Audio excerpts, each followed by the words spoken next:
Good evening, everyone. I want to welcome you guys to our regular city council meeting. On behalf of the city council, I just want to thank you guys for coming out this evening. We have a great turnout this evening, and I really appreciate you guys taking time out of your schedule to be here for this regular city council meeting on Tuesday, April 14th, 2026 at 5:30 p.m.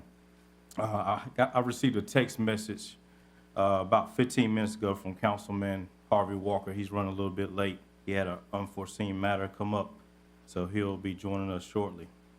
Also, I want to ask for all attendees to put your cell phones on mute or silent, if you'll do that for me. And before we get started, I want to recognize some special guests. We have two students from Croatan High School with us tonight, Madeline and Cooper Smith. You guys want to stand up?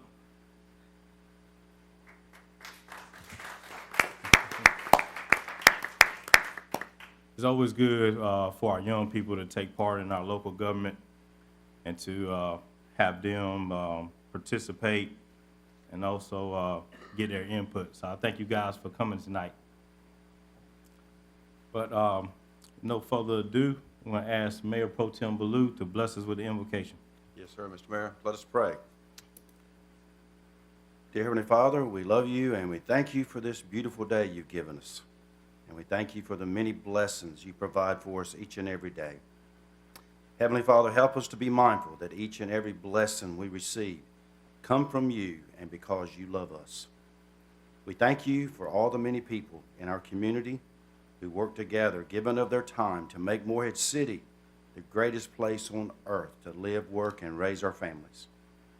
Heavenly Father, thank you for our teams of employees you have blessed us with, and we pray your hand of protection around them and their families. Heavenly Father, we thank you for each one who is here tonight. We pray you give our mayor and our council wisdom and guidance as we serve and make decisions for Morehead City and our residents. In Jesus' name I pray. Amen. Thank you, Mayor Pro Tem Ballou. Let us rise and stand for the Pledge of Allegiance. I pledge allegiance to the flag of the United States of America and to the republic for which it stands, one nation, under God, indivisible, with liberty and justice for all. You may be seated. Also, we apologize for the issues we're having with our air conditioning system. We have staff that's currently working on that matter. So the first item on the agenda, the adoption of the consent agenda. So the consent agenda is a list of items that council vets through our committee meetings.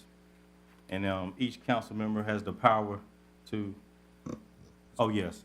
So before I get into the adoption of the consent agenda, may I have a motion from council to amend the agenda to add item 4D to new business for consideration of a letter supporting the Morehead City Yacht Basin's request for federal funding through a U.S. Fish and Wildlife Service boating infrastructure grant to be used for maintenance of its docks and fuel system upgrades. And council, you guys should have a copy of the letter before you, which we can discuss it later on during new business. So, Mayor, I make a motion that we amend the agenda to add item 4D to new business. And I'll second. okay, I have a motion by Mayor Pro Tem Ballou, second by Councilman Bill Taylor. Any further discussion on the motion? Okay, no further discussion. Okay, all indicate by raising your hand in favor. Okay, it's unanimous. Okay, adoption of the consent agenda. As I was stating earlier, the consent agenda is a list of items that are vetted through our committee meetings, and each council member has the power to pull any of these items off the consent agenda for further discussion. I have a motion on the floor. Yeah, I'll make the motion to go ahead and approve the consent agenda, yes. Okay, motion made by Councilmember Richard Abel, I'll second. second made by Councilmember Bill Taylor. Any discussion on this motion? No discussion. All in favor indicate by raising your hand. It's unanimous. Okay. So, excuse me. Our first public hearing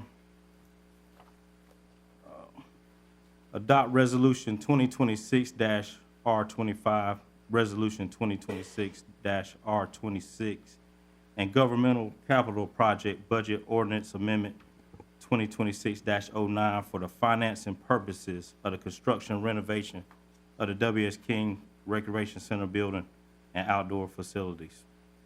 So, public hearing is open. So, Jewel, you can go ahead and give us your report. Okay, so you have three documents in front of you. The first one is Resolution 2026-R-25. This one is to approve the financing terms for the renovations at the W.S. King building. At the February 2026 meeting, the contract for the build phase of the project was approved. So this is for the financing. The financing would be with Truist Bank for $8,225,000, 15 years at 3.895%. It's a flat principal payment. So what that means is the principal, the amount that goes to the principal is the same with each payment. And the first year's payment is the highest payment. At year 15, it's the lowest payment. In addition to the terms, it directs staff to basically execute the financing and to deliver. Okay, thank you, Jewel. Second resolution, 2026-R-26, authorizes staff to file an application for approval of the financing with the LGC. The LGC meets on May 5th. The closing date is set for June 12th, as long as everything meets the LGC's, compliance and requirements. They have most of the documents already for the loan application, pretty much just waiting on these signed resolutions. Okay, thank you, Jewel. Does council have any questions for Jewel? There's one more. Oh, yeah, one more, okay. The third piece is the budget ordinance amendment to the Governmental Capital Project Fund, and that is to reflect a request to increase other financing sources, basically loan proceeds by $8.2 and to increase the recreation function by the same amount. Okay, stay there, Jewel. Any questions on any of that? Okay, any questions from council? No, I do. Okay, thank you, Jewel. Okay, is there anyone in the audience that wants to speak in favor or in opposition of this resolution? Please come to the podium. Mayor, it would be appropriate to do the magic words of opening the public hearing and then call for people. Okay. Open this public hearing. And I want to call for any members of the public that are out there that want to come up and speak in favor or in opposition of this resolution for the financing of the W.S. King renovation project.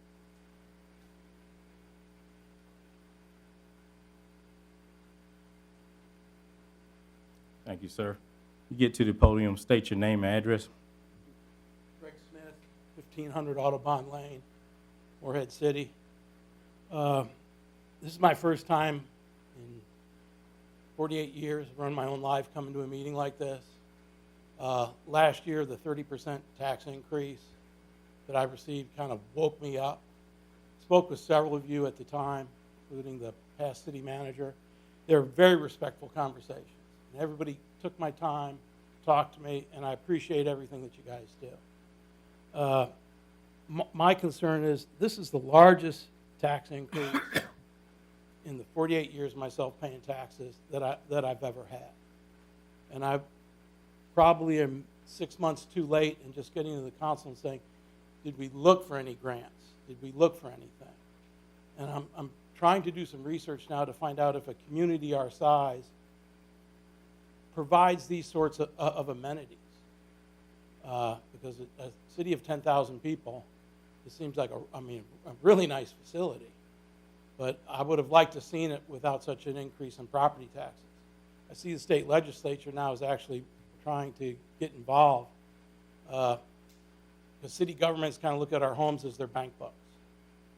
And when I was discussing with the city manager, well, we see a tax decrease this year, because there was so much put in for this fund last year. My personal experience selling to federal, state, and city governments over 48 years is I knew the week before your budgets rolled over, and they would spend every dime they had so they didn't lose the money the following year. So, and my other concern is, what is it adding to the annual cost for maintenance, additional personnel?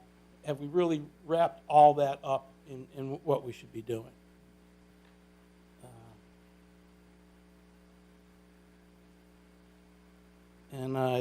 That's just my concern. I just thought it was an $8 million facility. We would probably use it. I'm a pickleball player. I see they're trying to do something for everybody, but I would just like to see us be a little bit more financially prudent. And I'll come to more meetings now, because one question I would always have is, hey, we'd like to do this. What does that mean to our budget, and what does that mean to our tax base? I'd just like you to recognize that. And just one thing to the police chief, I'd really like to commend you for not having any wandering officers on your police force. When I saw that, I said, we've got a police department that's really hiring good people. Thank you all very much, and congratulations. Thank you, sir. Appreciate it. Is there anyone else from the audience? Okay, Mr. Brown. I'll take it. All right, Jeffrey, just state your name and address. Jeff Brown, 402 Penny Lane. I just kind of want to reiterate on what the gentleman just said, especially when it comes to property tax. And this is where I just have a hard time in my faith in what the city council, no offense, has said, because originally when that the property tax increase was presented to the residents of Morehead City, it said the average person is only be affected by $9 a month. That, in fact, was very false. The mortgage where I live went up $100 a month. My neighbors went up $200 a month. My neighbor across the street went up $300 a month. And also that, you know, I had a very good conversation with Daniel Williams, and he kind of broke down some of the costs and stuff of the W.S. King Center. However, there's still questions asked about the annual operating budget once it's done. What is it going to be in addition? Because it's not going to obviously be the same annual operating budget as a facility now, just based on additions. That's just simple math. And how are you going to ensure as a city council that as the taxpayers, we are not going to ever have the burden to foot that additional annual operating cost? And again, when it comes to transparency, you know, when I first started requesting these records, the first answer I got was, well, we don't have any of that information because we just approved a budget. Which again, I'm no business major, but how do you approve a budget and a number without having numbers such as an annual operating budget of a building such as this, and a gym, and the personnel that it's going to require, and everything that goes with it? So again, I kept asking and asking and asking, and finally, I think it was 2 months later, Mr. Williams said, "Hey, come on down." And it's nothing personal, but again, having been a leader in leadership positions, I think that there's been other people that have been up here also that have asked kind of what the finances were of that, and nobody really had a solid answer, which makes me nervous too, to say how much research are each and every city council member doing on these projects, where you should probably know the finances inside and out to be able to explain to the citizens when they ask you the questions, not repeated emails of, we don't have it, it's going to take a long time. But again, the annual operating budget, I think, is very important, something that needs to be figured out and released to the community. And the taxes, again, that's a big problem that people are having with this whole thing, that we're not going to see another tax increase where mortgages. For me, I can make extra money, but what about the senior citizens? $300 extra a month on a mortgage, that's a lot of money. Anyway, that's it. Okay, thank you, Mr. Brown. Are there any other members of the audience? Okay. Ma'am, just state your name and address. Janice Hanson, 107 Core Drive, Morehead City. And I'm a member of the rec center, and I just wonder about how the funds will be allocated. I know you have plans, but I read in the paper that it's up to a committee at the rec center to finally decide how all this money will be allocated. Is that correct?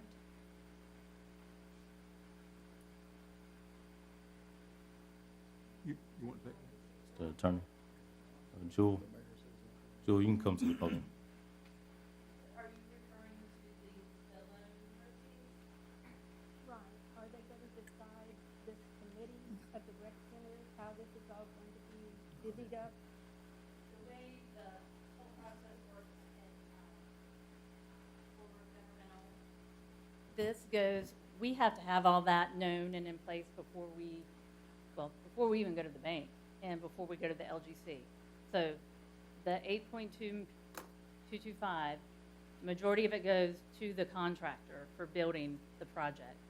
There's some additional funds for furniture and fixtures, some IT, some security cameras. But no, that's all decided. We have to let the LGC know that. We have to, the bank's not going to give us just discretionary funds either. So that is all that is decided.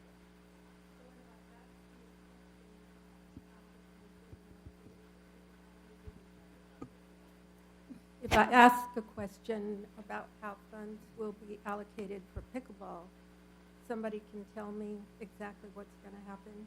What's going to happen in the existing gym where we play now? What's going to happen in the new gym? Are we welcome in there? Outdoor courts? Ma'am, when we started the planning effort, there is a group in Parks and Recreation, as well as the Parks and Recreation staff, that provided input into what amenities we need. For instance, one of the suggestions was in the center, we would add 2 more pickleball courts. Outdoor. Outdoors. We would also keep the pickleball courts that is in the existing smaller gym. So that's a definite. Yes. Now, as we go through the building process, that 8.2 million does not just buy or pay for a basketball court, and that's it. We have long been in violation of our own building codes in that the existing building, which used to be a school with a limited number of drivers, we didn't have adequate parking if we did any increases at all. We were insufficient for a lot of years. $1 million of that 8.25, isn't it, would be to pay for parking. In addition, we have partnered with the Carter Community College with their new athletic program.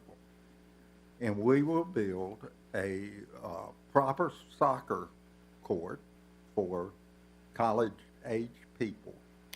That will also be an addition. Further back on that lot will be a facility for flag or tag football, whatever the proper name is now for it, and potentially for playing lacrosse. So it's going to be a multi-purpose facility.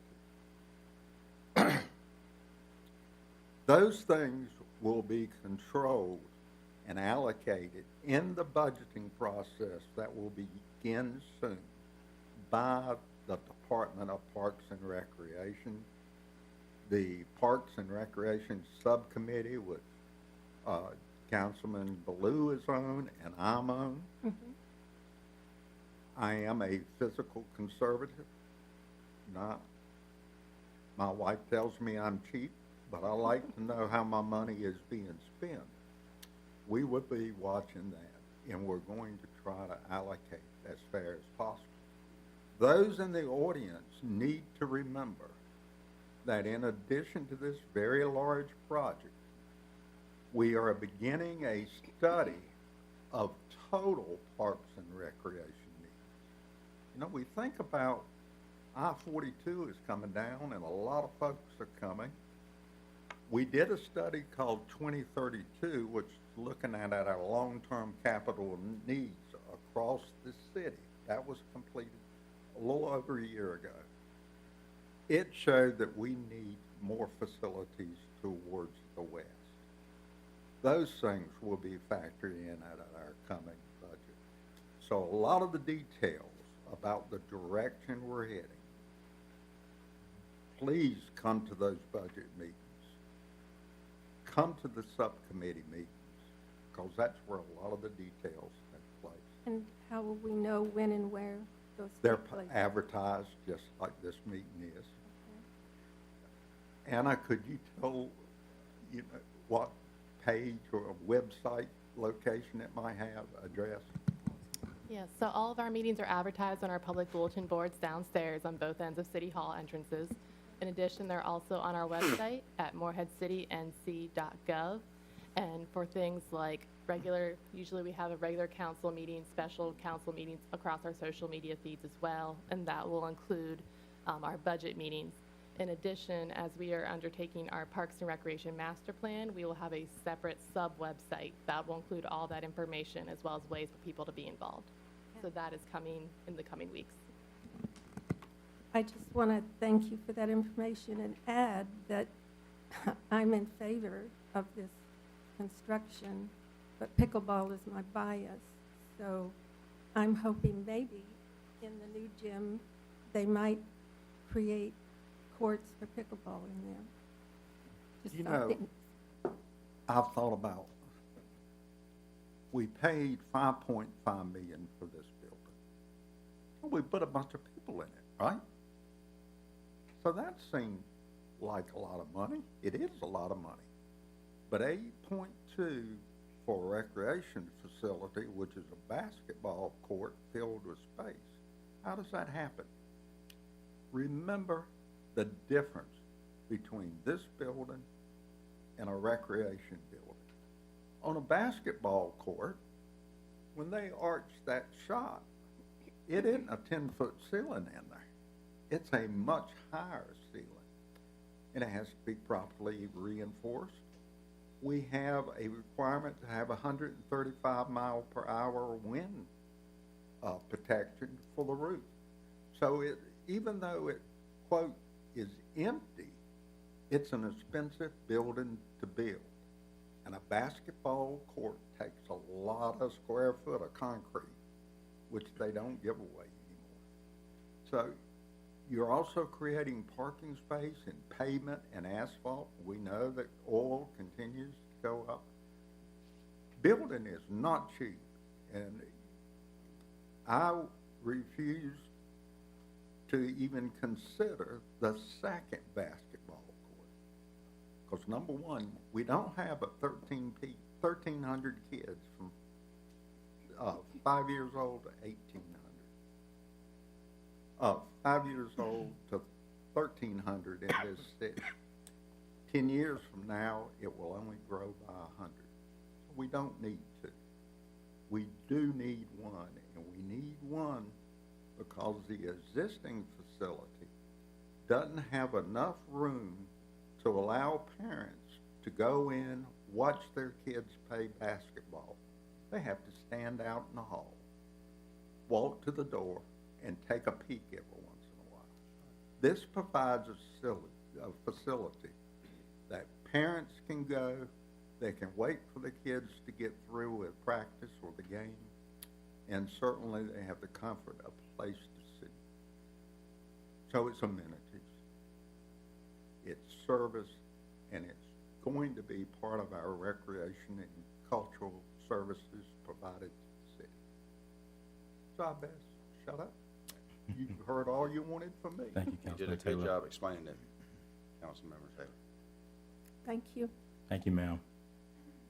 Is there anyone else in the audience who wants to get up and speak? Okay, Ryan, state your name and address.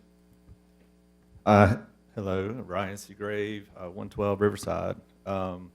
Sorry for the letter form. I didn't have a lot of time to prepare, but I have 3 children who were born here in Morehead City. They've all aged out of recreational sports, so I don't personally benefit from what I'm about to say, but I do bring nearly 20 years of coaching experience across multiple sports in this town. So I've seen our youth programs up close. I've coached basketball in our rec center for over 5 years, volleyball for 8, soccer across the county for over 12 years. I grew up playing sports here in the rec center in the 1980s. not to age myself too much, but the most consistent issue across every sport is a lack of playing space. That shortage doesn't just make practices harder, it limits the number of teams we can offer, which leads to oversized teams and less playing time for kids. Over the years, we've had to jump through hoops just to find places to practice. Many times we had to share gym space with other teams. Many years we had to ask the sports center for help. And while they were generous to help, we always had to move when the courts were scheduled. One time we even had to move over to the racquetball court and hold a basketball practice in the racquetball court. Sharing space on a court is fine, but when you're trying to run a practice with 10 kids because there aren't enough teams, it's not effective. Soccer, as a side note, is just as bad. Many of our soccer practices had to take place in Emerald Isle because there weren't enough fields in Morehead City. One season, we even held practice on a small strip of grass on the side of the road in Swenson Park. No goals, no nothing, right off the side of the ditch. This also prevents coaches from wanting to practice because it's just not effective. Teams are too big. So there's a lot of factors. The parents are right on top of you is another problem, especially this day and age. If it weren't for our local schools and churches who are volunteering their space, we wouldn't even be able to have normal seasons.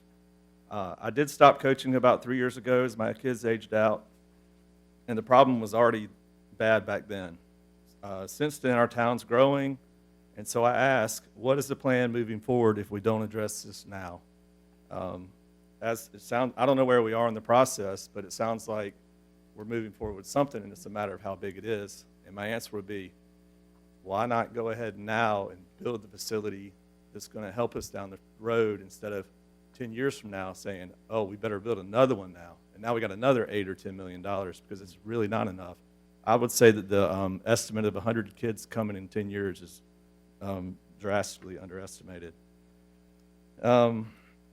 We've invested in new town halls, new fire stations, police station, staff pay increases, new vehicles, and those are all important investments for the future. But it seems like we continue to overlook our youth. Is that strict? Yep. The rec center was built in 1951, 75 years ago, back when black and white TVs were in. So that's it. I'm a big supporter. I have real world experience.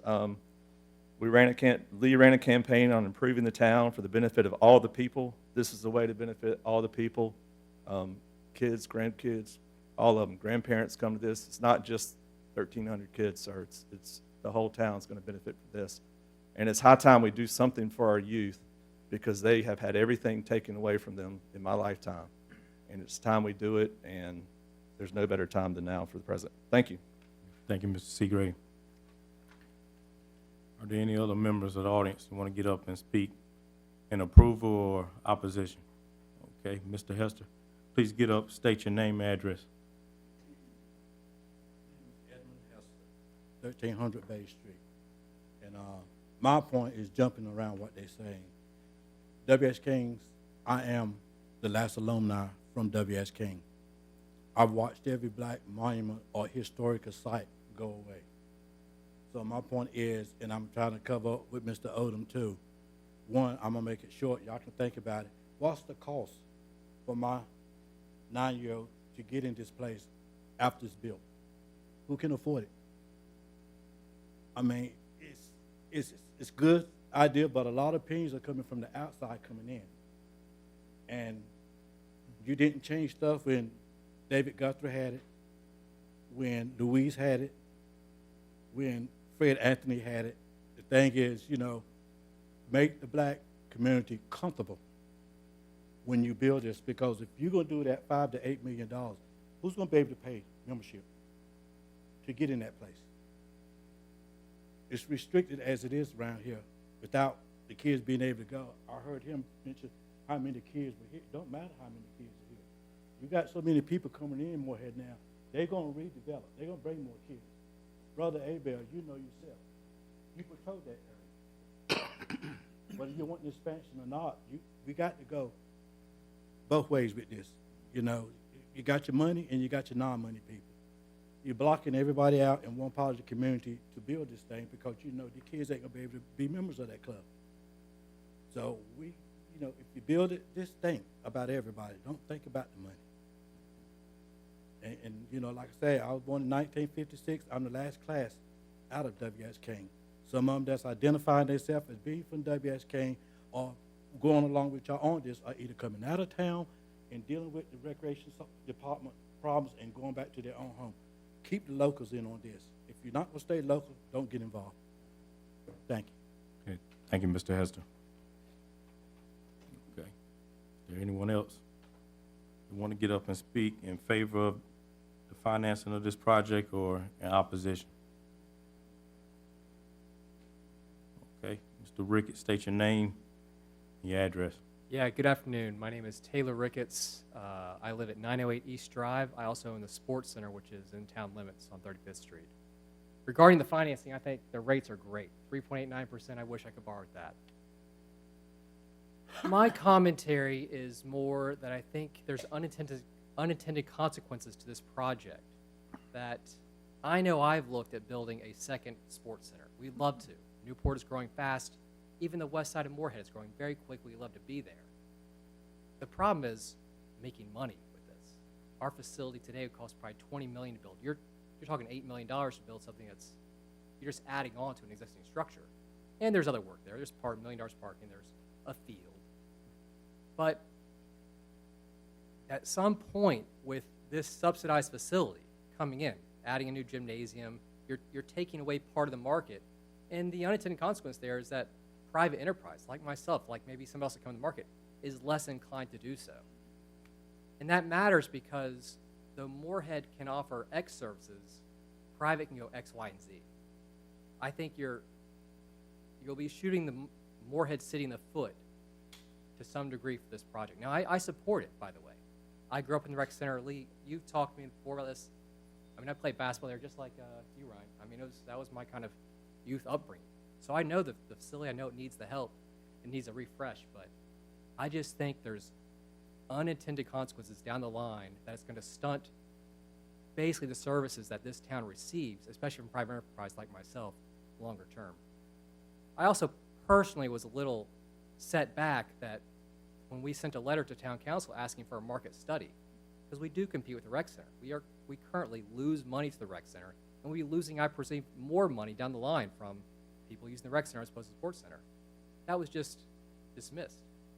I have yet to hear from anybody, except for you, Lee, who called me, but yet to hear from anybody else about this matter. So, again, I think the financing is on point, 15 years, great numbers, but the project itself is off on a wrong foot. Okay, thank you, Taylor. Is there anyone else from the audience who want to get up and speak in favor of or in opposition?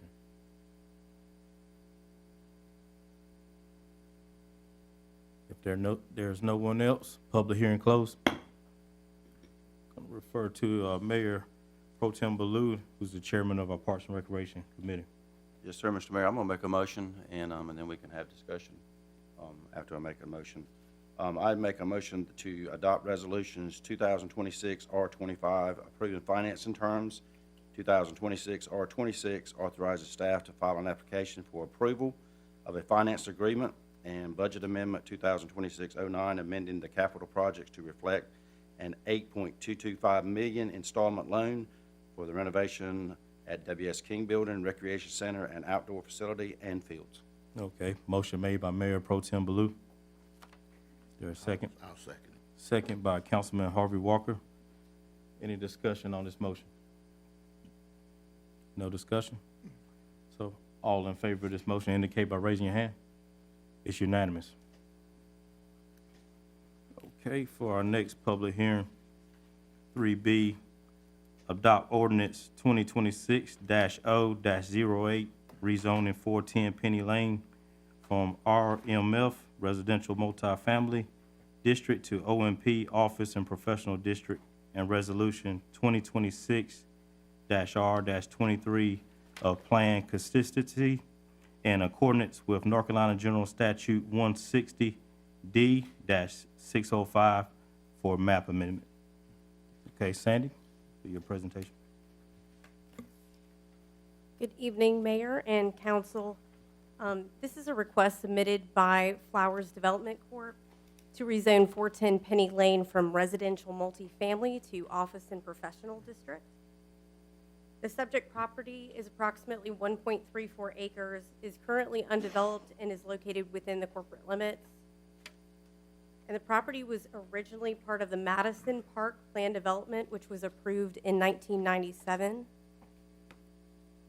The site has transitioned between Planned Development District, office and professional, and residential multifamily zoning over time, and is now proposed to return to the office and professional zoning district as requested by the petitioner.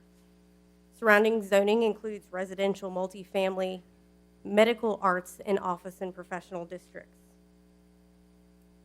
And the property is located within the Midtown Neighborhood Planning Area and is identified as Civic Campus on the future land use map of the Morehead City Plan 2032. This slide depicts the allowable uses in the residential multifamily district, which the property is currently zoned. And all of this information is included in the agenda packets as well and on the agenda center. And this slide depicts the allowable uses in the office and professional district. And depending upon the procedures outlined for a particular use in the Unified Development Ordinance, no further review by the Planning Board or Council may be required for this property after the Council's decision. And as a reminder, the Council should consider all of the allowable uses in both the RMF and OP districts, as this is a conventional rezoning request. The request has been properly advertised, adjacent property owners were notified, and the property has been posted with public hearing signs. Staff received inquiries from 3 individuals. The Planning Board did review this request and unanimously recommended approval. Draft minutes have been provided to the Council, and a draft land use consistency and reasonableness resolution is also included in the agenda materials. And that concludes staff's presentation. Okay. Thank you, Sandy. Yes, sir. Council, have any questions for Sandy? Okay. Thank you, Sandy. Public hearing is now open. Anybody from the audience want to get up and speak in favor of or in opposition of this rezoning?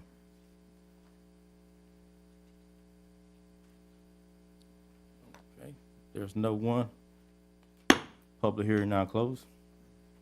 Refer to Councilmember Abel. Yeah, I'm the chair of the planning committee, and we've heard this a number of different times. And as Sandy said, the planning board unanimously approved all aspects of this, and it only makes sense as far as I'm concerned. It only makes sense.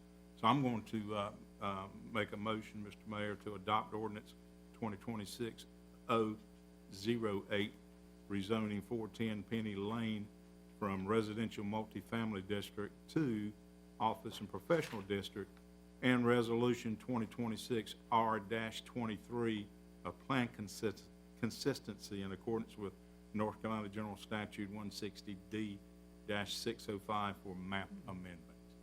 Okay, so motion made by Councilmember Abel.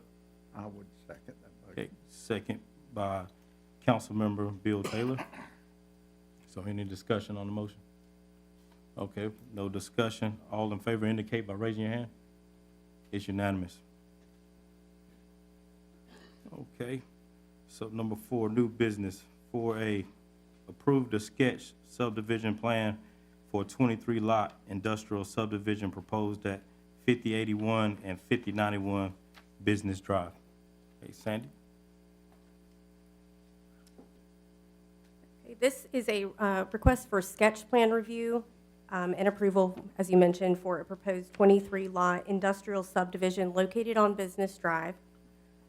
The subject properties are located at 5081 and 5091 Business Drive, are currently undeveloped, and are located within the corporate limits. And this development was previously approved, as depicted on the sketch plan shown on the screen, in June of 2025 as a 12-lot industrial subdivision on a portion of the site. The applicant is now proposing to expand the development to include an additional tract to the south, increasing the total lots to 23 industrial lots. And the sketch plan appears to meet the city's requirements for this phase of the subdivision process.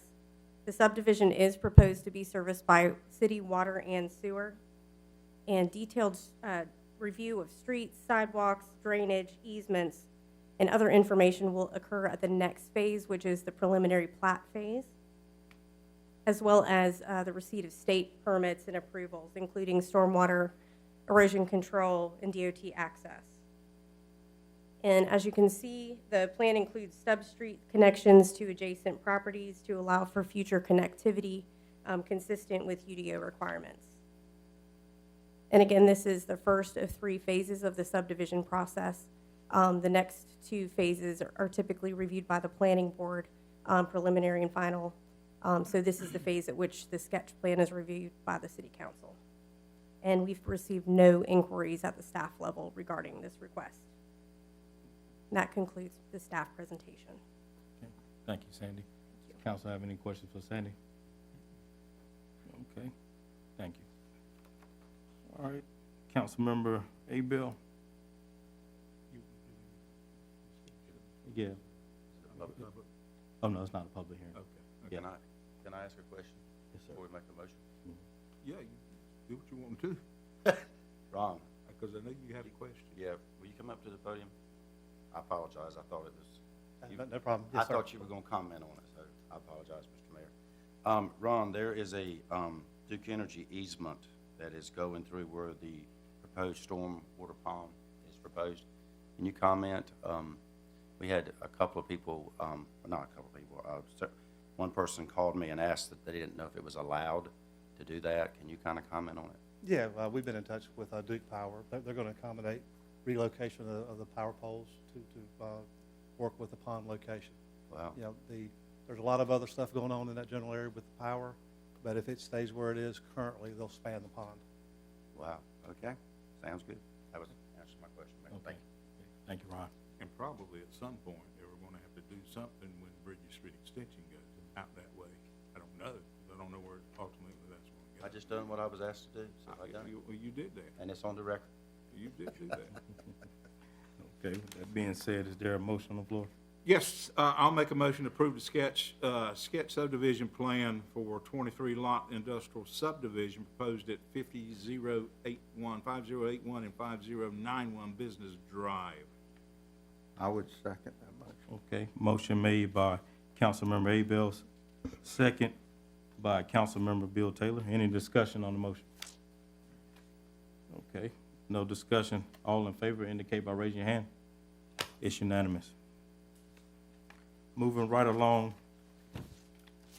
under new business 4B, approve the interim city manager contract. And each council member has a copy of the contract right in front of you. And if you had time to read it, see if we entertain the motion. But if you haven't had time, please read over it real quick.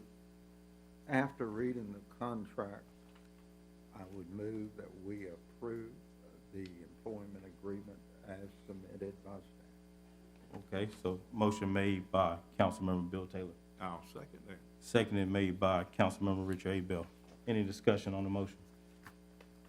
Okay, with no discussion. All that are in favor indicate by raising your hand. Okay, it's unanimous. Okay, so item 4C, governing body appointments, North Carolina Seafood Festival. I know Mayor Jones, he was the liaison for us to the North Carolina Seafood Festival. Council, if you wish for me to fill that spot, I'm more than willing to take that on. But if you have another candidate in mind, please let us know. Mr. Mayor, I'd like to appoint you to represent us on the North Carolina Seafood Festival Board for a 2-year term.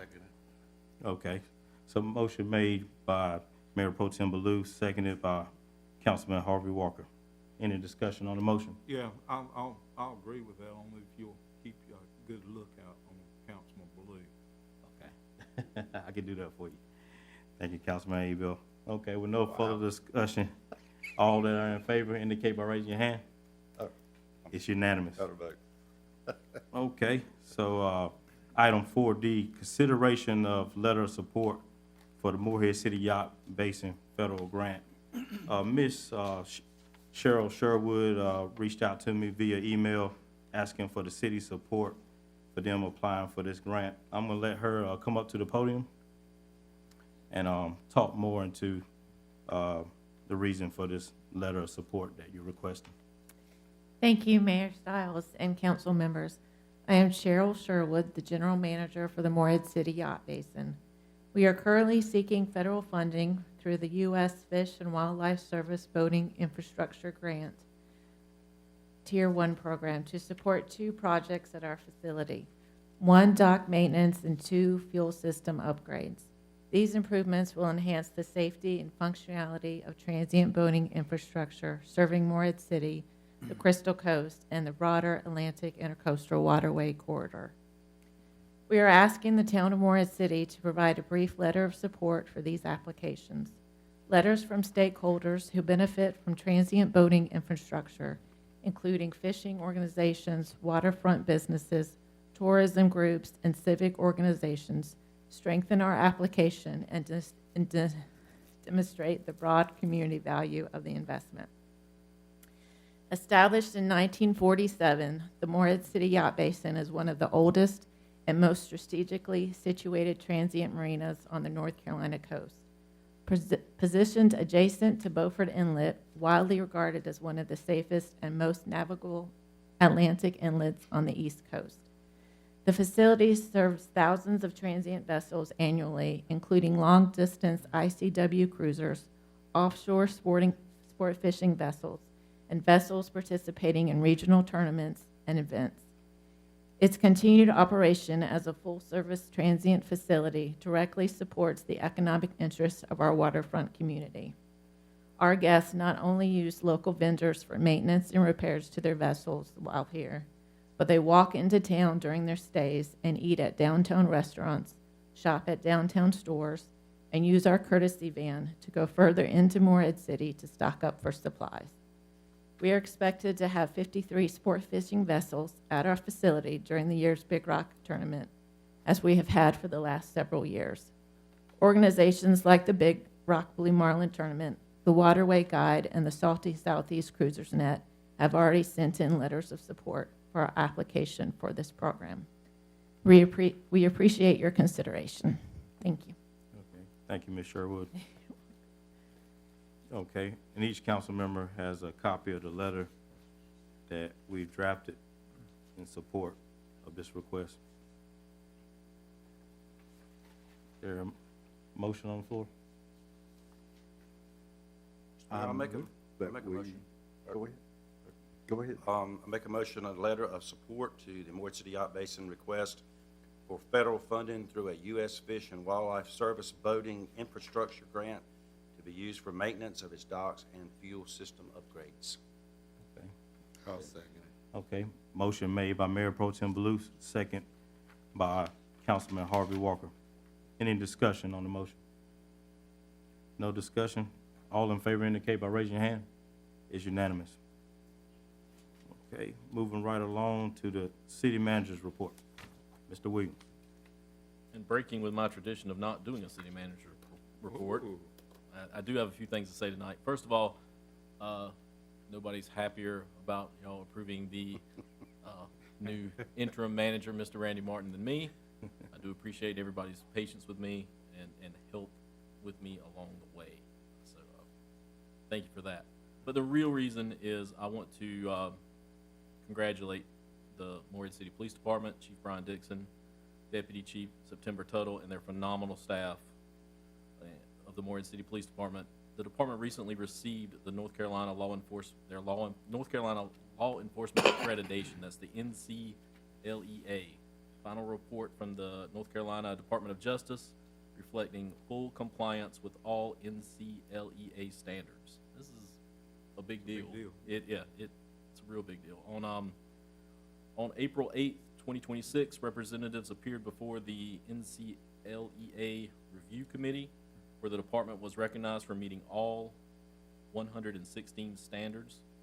Formal recognition will take place in Raleigh on May 8th, 2026. This is an outstanding achievement that underscores the department's commitment to excellence and professionalism. Accreditation provides numerous benefits to the department, its personnel, and the community it serves. It promotes enhanced professionalism, ensures adherence of the best practices and policy, and builds public trust and confidence. It's a rigorous process that also reduces the risk and liability of exposure, strengthens officer safety, and can help open doors to future grant funding opportunities. There is no downside to this at all, and it is a monumental task, and I think the police department over here and deserve a hand for all they've done on that.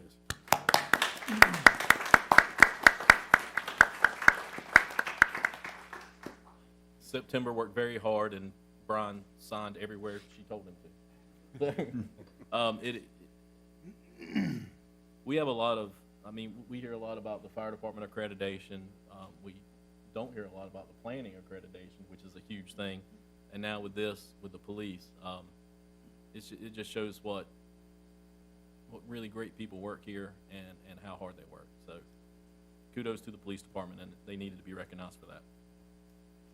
That's it. That's it, Daniel. Thank you. Again, thank you, Chief Dixon and Deputy Chief Tuttle, for your hard work. Thank you. Okay. Citizens' comments. If there are any citizens that want to get up to the podium, you have a 3-minute time limit. We ask for you to come up at this time. Mr. Brown? We know you did it before, but state your name and address, Jeff.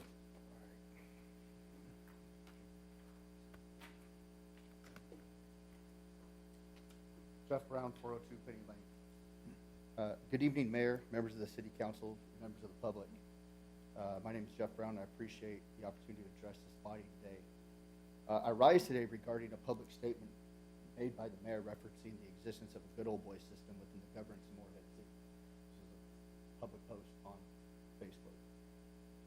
Such a statement constitutes an allegation of systemic misconduct and directly implicates the integrity of public administration and the constitutionality rights of the community. If a mayor possesses knowledge of unethical conduct, abuse, and authority or unlawful activity, he is under sworn duty to act. Additionally, local governing bodies such as Morehead City Council are bound by their own code of ordinances, including standards requiring ethical conduct, avoidance of conflicts of interest, and fair and impartial exercise of government authority. Any deviation from these principles undermine lawful governance. Accordingly, I formally request that the mayor provide a clear definition and scope of the alleged good old boy system, the identification of any officials or individuals involved, and a detailed account of conduct, including acts of favoritism, exclusion, or discrimination. If governmental authority has been exercised in this manner that harms specific populations, such conduct may violate the Equal Protection Clause of the 14th Amendment and expose the city to liability under 42 U.S.C.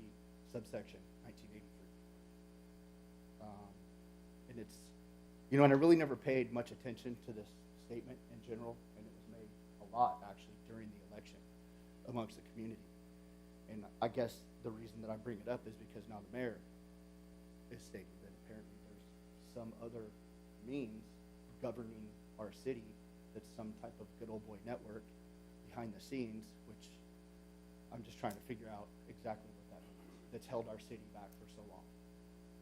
And if there's merit to it, then I think that it should be investigated and those involved should be held accountable.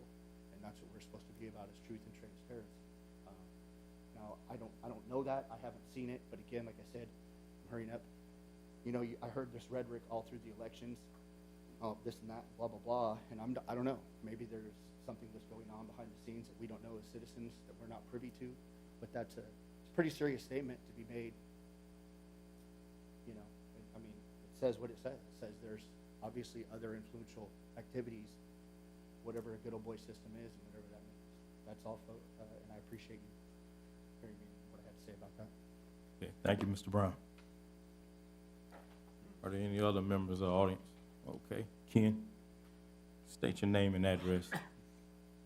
Ken Smith, 112 Taylor Lane, Morehead City. I would like to take this time and to thank Anna yesterday for doing that audio on moreheadcity.gov.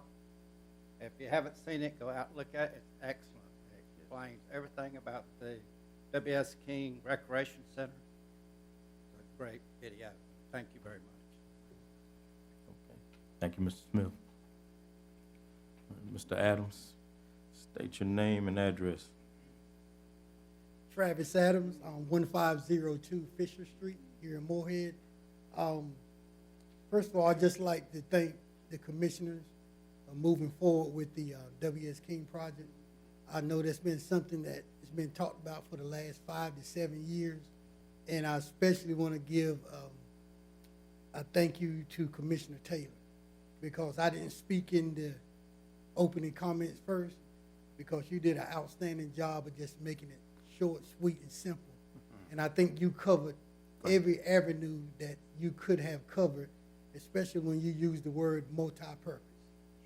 And I really appreciate your support. I appreciate the council for what you guys do, all the other city departments, and like I said, I really appreciate you guys, and thanks for giving that compliment there. Hopefully, we can go ahead and get this thing going and move forward. Thank you. Thank you, Travis. Anyone else?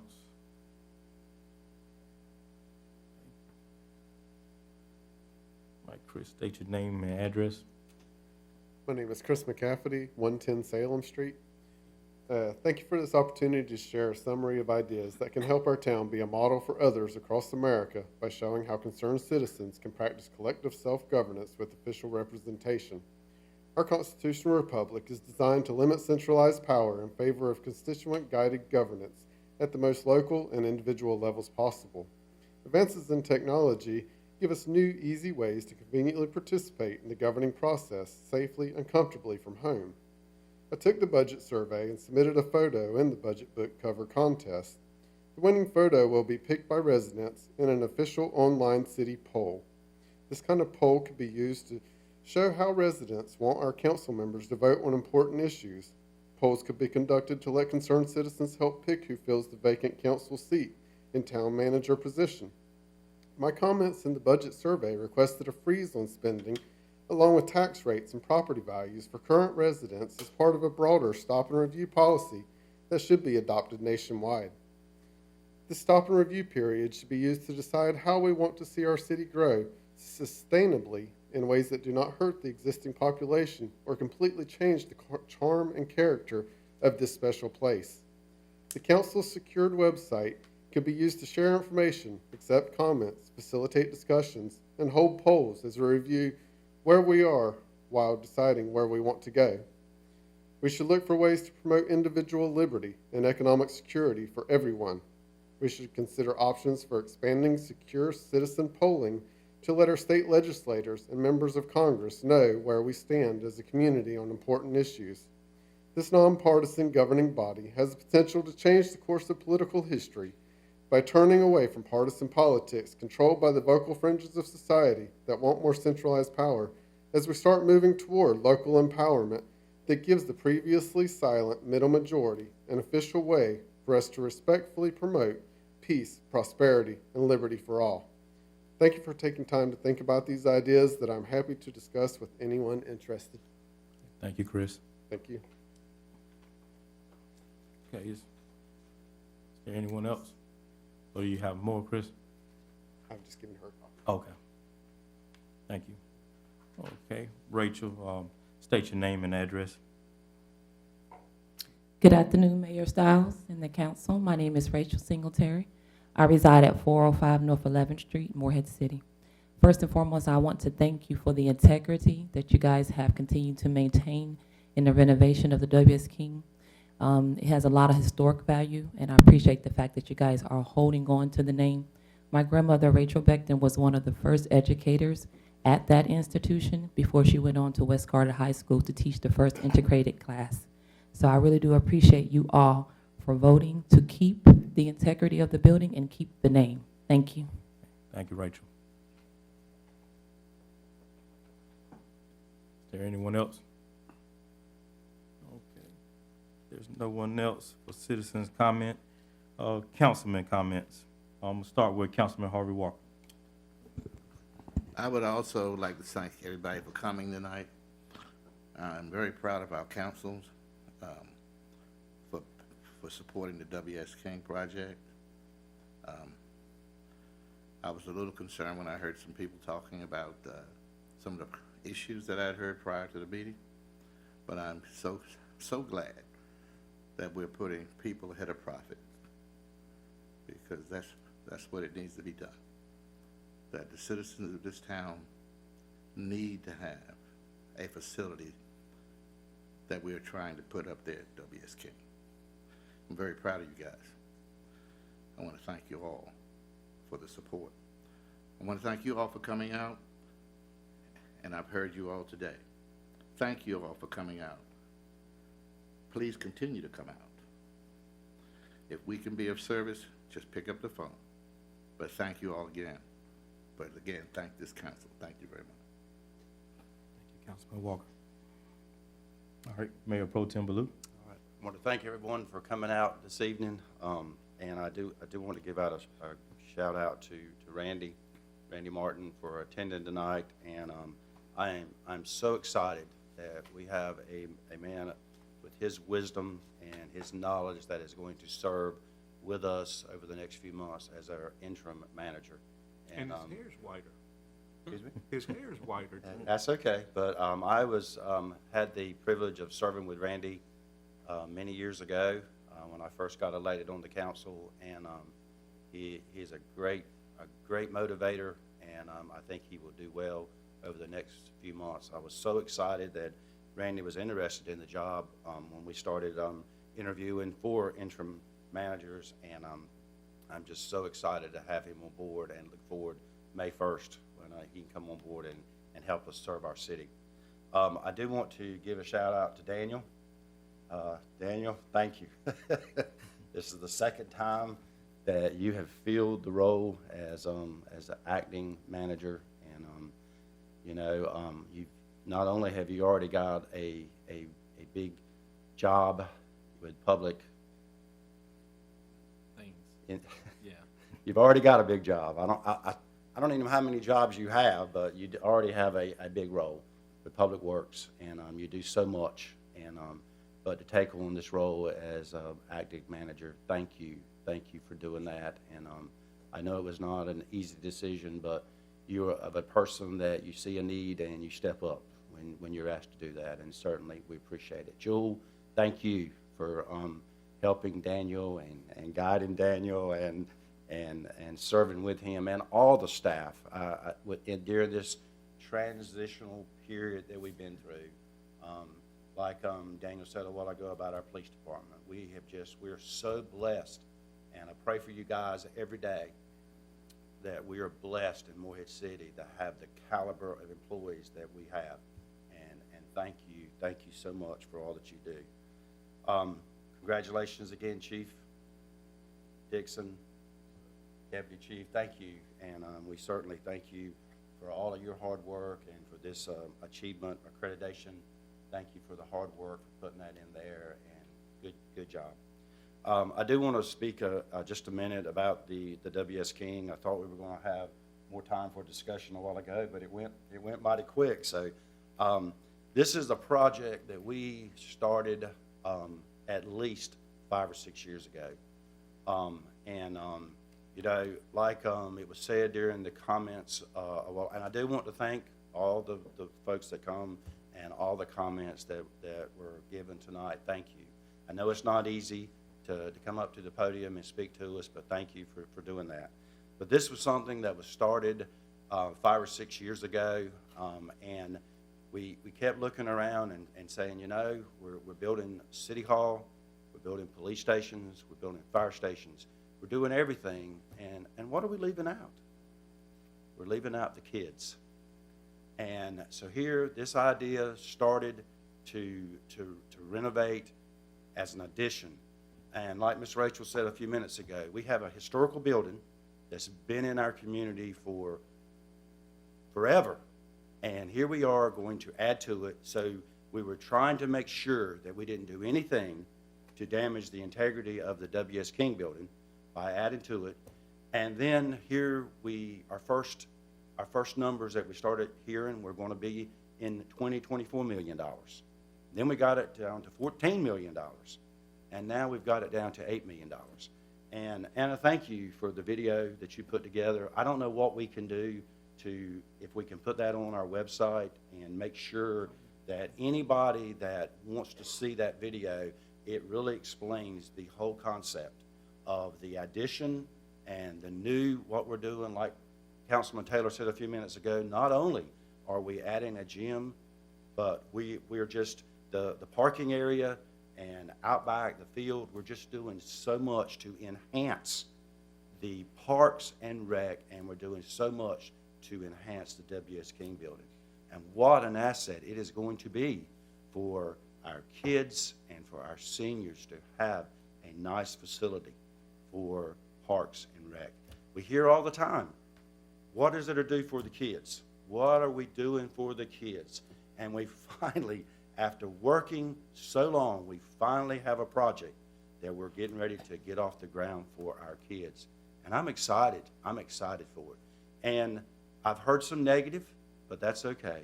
You're always going to hear negative when you're trying to do something good. So I'm not going to focus on the negative. I'm going to focus on the good. It is a great project. It is something that we have put a lot of thought in.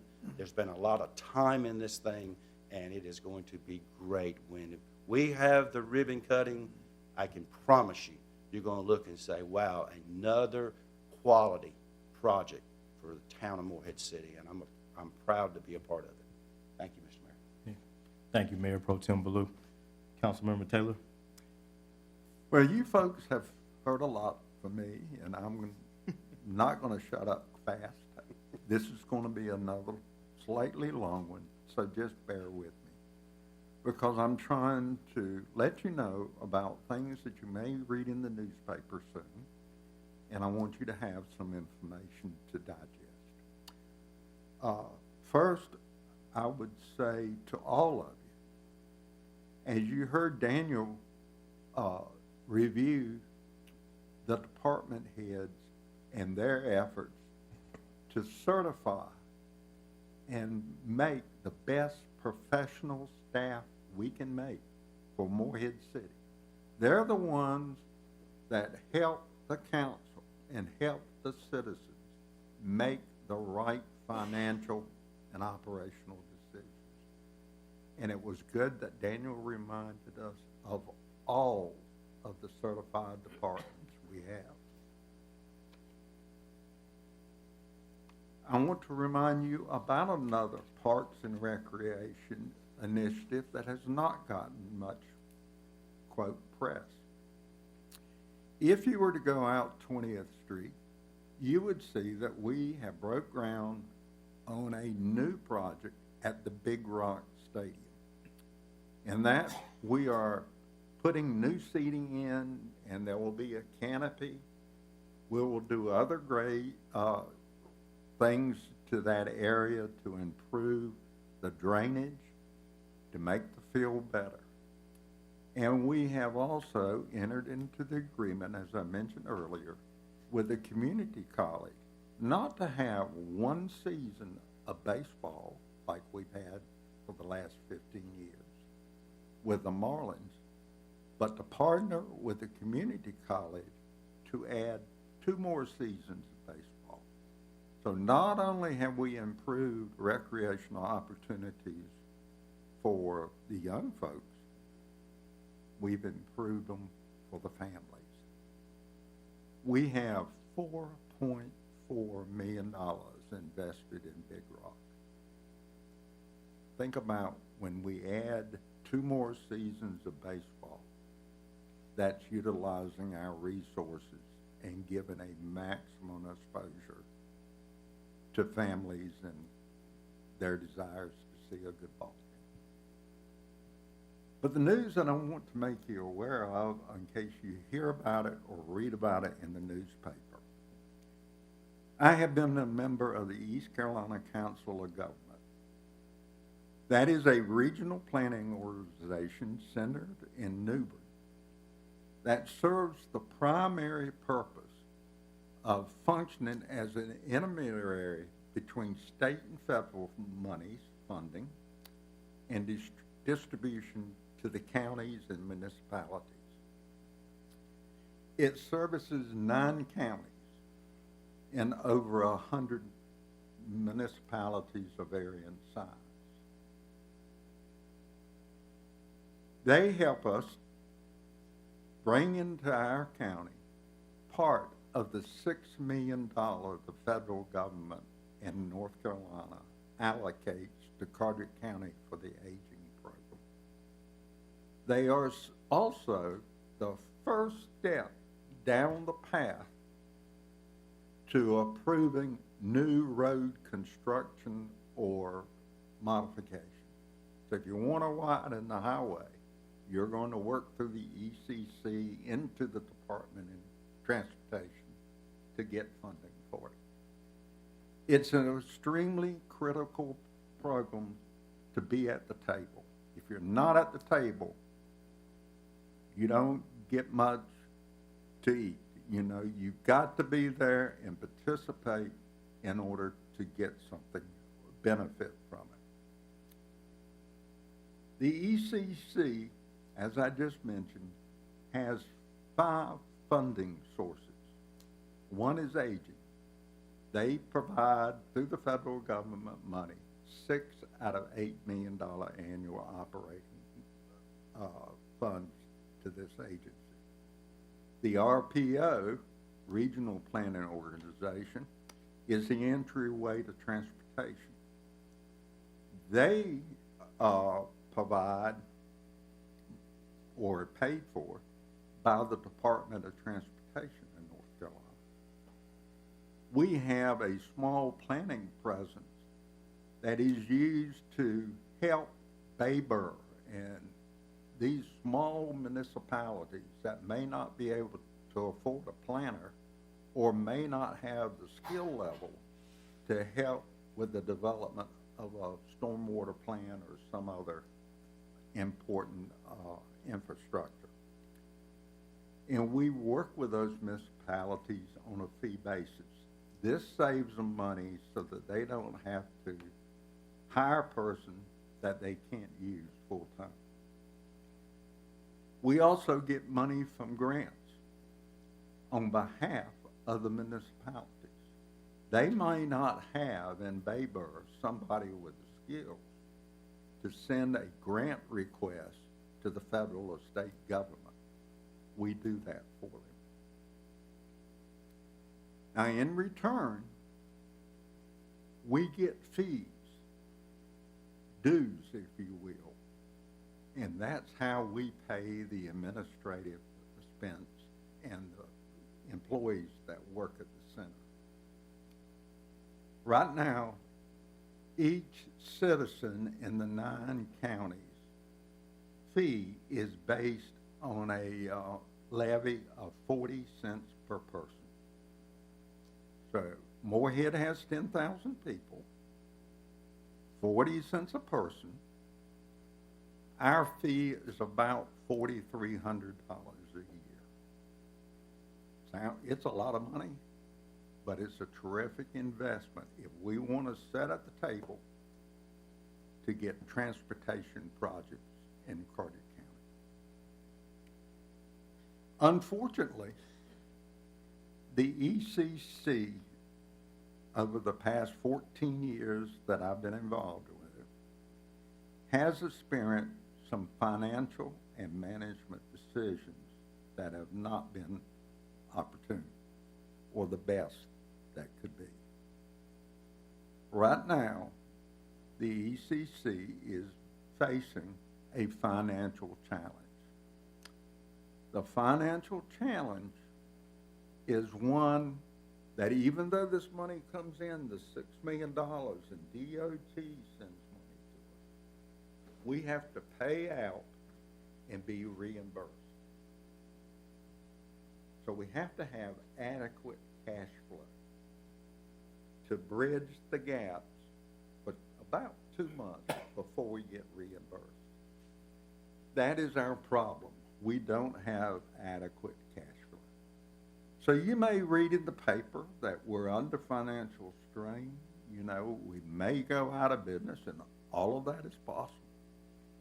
But it is critical in the next month or two, when we get our invoice from the East Carolina Council, to continue to support them by paying our share of the dues. With dues payment, that is our cash flow. So when you read the paper or you see it on the news, Randy and I have talked about it last week. I wanted to make him aware of it, and certainly Randy has more experience in government than I will ever have. And we will continue to work and let you know how this thing progresses. So that's for information. If you have any questions, please give me a call direct. I'll be glad to answer anything I can. Thank you. Thank you, Councilman Taylor. Councilmember Abel? Man, I tell you what, I am gonna keep mine short. I think these, council comments have lasted longer than the regular meeting. But again, well, it was all good, don't get me wrong, I'm not picking on anybody, Harvey. Again, shout out to Chief Dixon, Deputy Chief Tuttle. It does mean a lot. It still means a lot to me, because my heart always belongs to Morehead City Police Department, because I spent so many years there. And we have been accredited for a long time under another auspices, but they decided they were going to charge too much that we really didn't need to pay. But there is a lot that goes into that, and you can rest assured that your police department is a professional police department and is run like it needs to be, and outside people come in and look at the police department. They look at all aspects, records, the whole 9 yards. So I told you I was going to be brief, and I'm going to shut up. Again, thank you for the staff for being here. Daniel, thank you. Randy Martin, if you want to stand up, some people who may not know you, you're sitting over in the corner. May not want them to know it. Well, this is true, may not. But again, thank you to everybody for coming out tonight, okay? Thank you, Councilman Abel. So 2 decisions that were made tonight that I'm the most proud of is, one, approving of the contract for our interim city manager, Mr. Randy Martin. While I was campaigning, I heard from a lot of citizens out there that was singing this gentleman's praises. And I even had citizens say, hey, when can y'all get Randy back? And Mr. Martin has a great reputation. A lot of people regard him as, if not one of the best city managers that we ever had, but the best. So I'm excited about bringing him on board, and look forward to doing great things with him and the rest of the council. So I've known him a long time, him and his wife Sheila, great person. Can't speak enough to the type of people they are, good people. But I tell you what, his experience and his knowledge is more than welcome here in Morehead City. And I truly believe he's gonna get us on the right track, get us in a good place going forward. So thank you, Mr. Randy. And also the approvals tonight to go forward with the financing of the W.S. King renovation project. To echo what Councilmember Walker said, and Mayor Pro Tem Ballou and everyone else, this project has been 5 to 6 years in the making. We actually got 2 citizens here tonight that have served on it, and one is the chairman of the Parks and Recreation Advisory Committee, Mr. Travis Adams, who spoke earlier, and then we have Miss Gloria MacArthur back there. And I know this project has been vetted through our advisory committee for years, even before I got on the council. And like Mayor Pro Tem said, it's time for us to do something for our young people. And not just our young people, our seniors. I think this is a project that once this project is complete, the citizens can really appreciate the project. And you know, I think this is worth, you know, the money that we're investing in it. Because I know Councilmember Walker, he tells me all the time, Lee, we build, like Mayor Pro Tem was saying, we build fire stations, we build this, we build that. When are we gonna do something for the citizens? And I know Councilmember Walker is gonna be proud of this project, because he references the Stanley White facility in New Bern all the time and how nice that facility is. And we really have you guys' best interests at heart. We just wanna do something for the citizens and to give back to you guys. So I just want to thank you guys for that. So moving on, I want to keep y'all too much longer. Approve the closed session minutes of March 10th, 2026 and March 17th, 2026 as presented.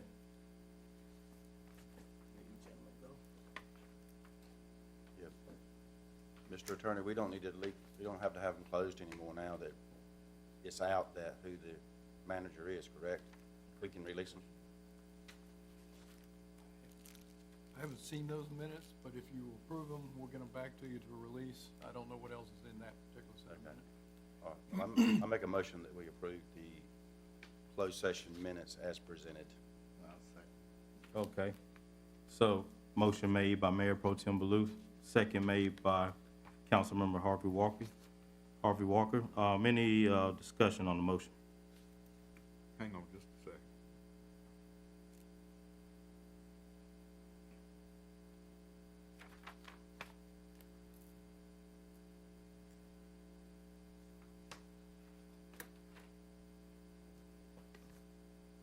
Thank you, gentlemen.